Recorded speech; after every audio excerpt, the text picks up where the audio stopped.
Three, two, one.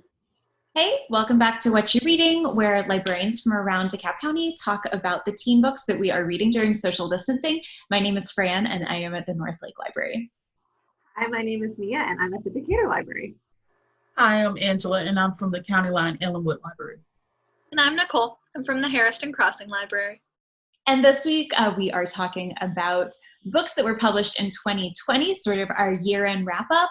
These are some of our personal faves that we read this year, and we are excited to share them with you. So it was hard for me to pick two, but I managed to pick two. Even though most of us have one, I was like, I can't choose one. So I picked a fiction and a nonfiction. The nonfiction book that I picked, I hope all of you have heard of. It's one of the biggest books this year. We didn't talk about this technically in a video because we did a teen anti-racist reads video that was a blackout video. So we just put the title and the author up. But I really would recommend Stamped to anyone. I loved is a weird term for this book because there's a lot of heavy content. It's an incredibly important book. However, the rewrite, what Jason Reynolds brings to it, also makes it highly readable. I would especially recommend the audiobook because Jason Reynolds reads it and it feels less like, like a well-written textbook.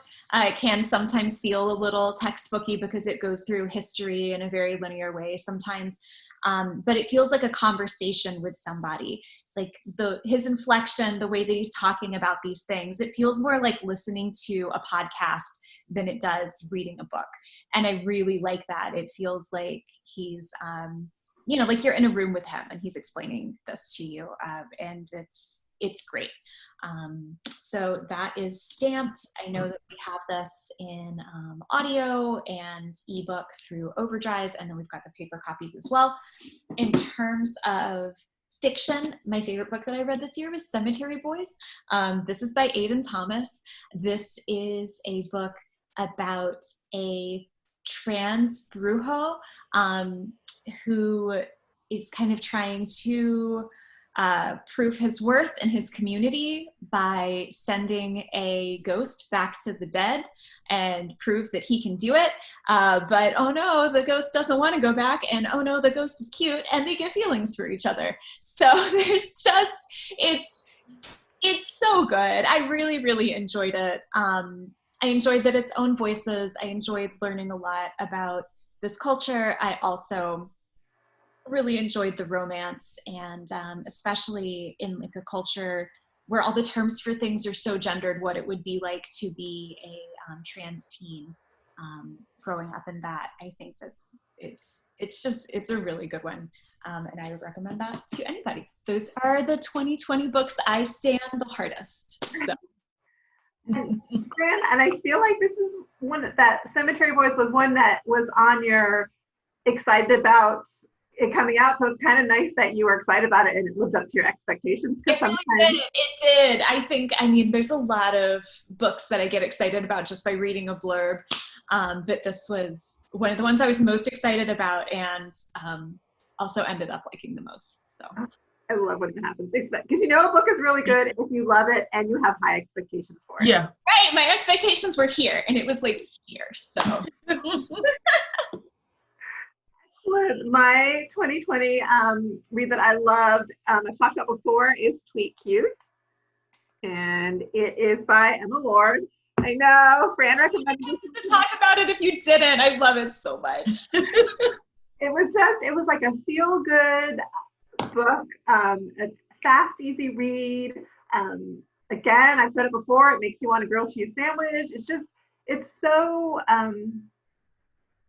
I guess at this time where everything just seems so heavy, it was just like a light thing. It does talk about social media a little bit, but it was just a good, fun read, like a relaxing vacation read. So you're coming up on your winter break, I highly recommend A Tweet Cute. It's on ebook, it's on audio, it's available for contact-free pickup also. I feel like that's so important for 2020, like just get away for a little while and read something that's just going to bring pure joy into your life. Like Yeah. find things that bring you joy as well. And that is just joy in a book. It is. Yeah, and mine is not joy in a book. Because Kind of like only one of mine was. I'm taking from joy to book to like murder. So, but I realized that I like thrillers and mysteries and suspenseful type novels. And one of the ones that I read, because I talked about the prequel to this book, One of Us is Lying, but One of Us is Next. And it says the sequel, but it's the sequel in that it happens in the same high school and the same type of the way it takes about where online bullying or things kind of force people to do things that it wouldn't normally do. In the first book, some people are in after school detention, and then someone dies and they're all accused of murder. This one, you've got people playing truth and dare through just like social taunts and all this other stuff, and someone is murdered. And again, it happens at this high school. It's all kind of all over the place, and it's good. It's good. It's one of those things. I really like Karen McManus. I forgot to say the author and everything. I got too excited. I really love Karen McManus. I like the first book. I like this one, and I'll probably read anything that she writes because, hey, I mean, who doesn't like teens going around murdering each other? I love that. But anyway, yeah. I mean, Hunger Games was popular for a reason, let's be honest. Like, teens going around murdering each other. It makes a good book. I just, hey, I'm just saying, every once in a while, you just got to throw one of those. You got the sweet, tweet cutes, which I like those too. But this right here is, there's a lot.